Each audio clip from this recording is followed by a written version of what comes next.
Hello everyone and welcome back to Seed Time and Harvest. Today we have another exciting video for you. We're going to be talking about garlic. I'll show you just how to get it started. When you go to the supermarket and you purchase your garlic, right?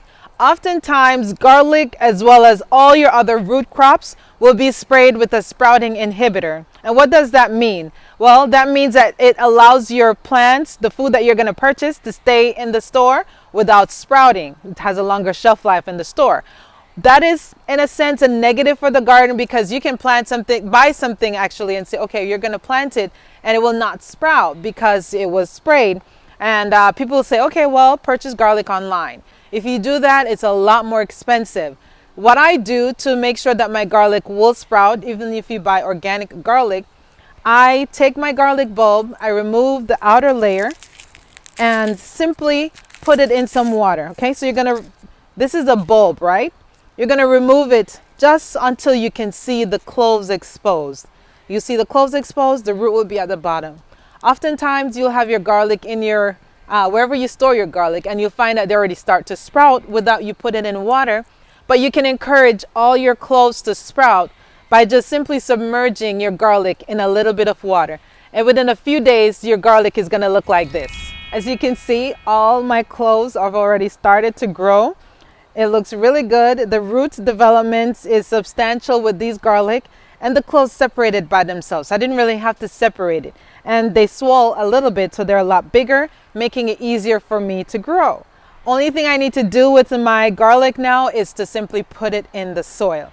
Now, fall is the best time to plant garlic. Why? Because garlic needs at least 40 days of temperature below 40 degrees. Okay, so 40 days below 40 degrees.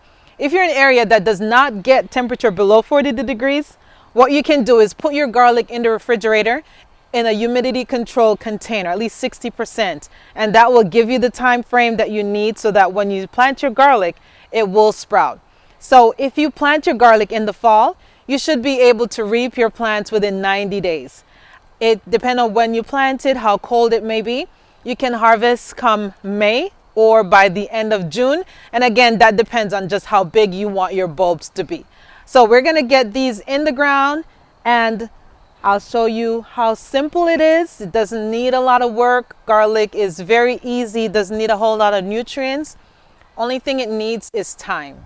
Fall is the absolute best time to grow. Not only is it cooler, but also you have less bugs to contend with. I mean, look at these plants. They're looking so amazing. The cabbage, kale, broccoli, collards, even the celery, everything is looking so well, and very few insect bites just because insects are less active in the cold season, and it's just a delight to be outside.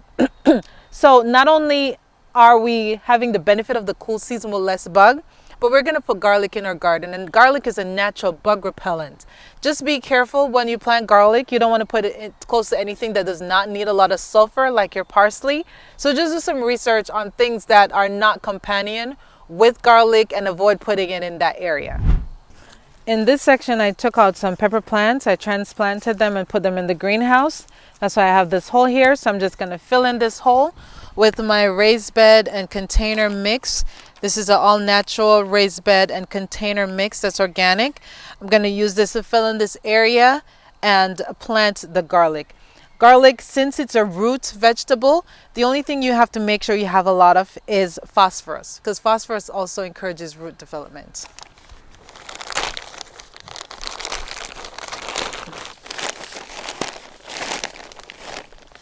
It has everything in it. It's already mixed with peat moss, perlites, so I don't really need to add anything else. I just need to put the soil in the garden, level it with the rest of the area, and get my plants in. And since this is going to be the home for my garden for at least another 3 to 4 months, I want to make sure I don't put it in the way of anything else that I'm going to plant or any space that I will need to use come spring when I remove all these greens. I'm just going to put it in this section right here. You want to make sure you have a healthy loamy soil that's very loose. Will give the bulb space to expand.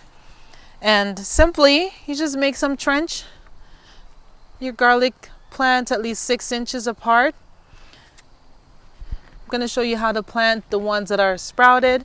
And if you're confident that your garlic bulb will sprout and you don't need to put it in water, I'll show you how to plant a few of those that were not sprouted. So I just need about 3 trenches, and it's very simple. I'm going to remove my gloves for this one. For the garlic, that's already sprouted. Not only do I have garlic in here, but I also have some scallion. So I'm going to do the scallions last. And it's the same concept with your scallion. You cut off the white part at the bottom, you put them in some water, and they will regrow. Let's look at all the root growth on this garlic. Amazing. We're going to put them at least 4 inches apart, and just deep enough to cover the top of the garlic bulb. Okay, so not super deep. We want to cover the top of the garlic bulb, and we're going to put them at least 4 inches apart. And I'm going to put the ones that look healthiest first, because not all of them sprouted. As you can see, this one, it sprouted, but the sprout died, so I'm not even going to put that one in the garden. And this one, it has very small root growth, but I can tell that the sprout is coming up, so I'm going to leave that last. However, here we have one that has a good enough root growth. It has a nice sprout. So we're going to put this in. And being that it was sprouting in water, it's so easy to separate. Again, deep enough to cover the top of the garlic and about 4 inches apart.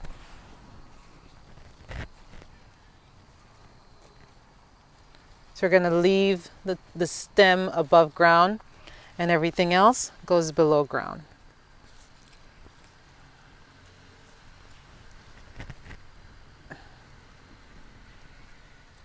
It's that simple.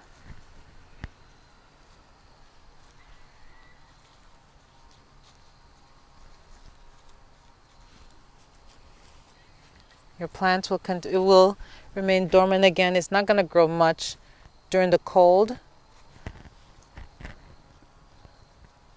but come spring, our plants will grow and we'll see our bulbs starting to expand. If you have your garlic bulb and you're confident that the cloves will sprout without putting in water, it's very simple. You're going to get your cloves, separate them. Don't take too much of the outer shell off. You want that to remain there. And just put it just as deep enough to where the tip is exposed. Okay, so everything else go below except the tip stays above ground, just like this.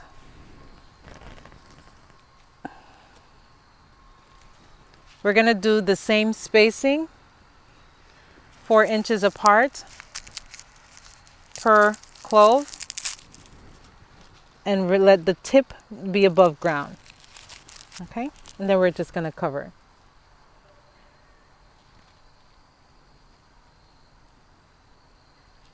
Your root will grow and your bulb will expand.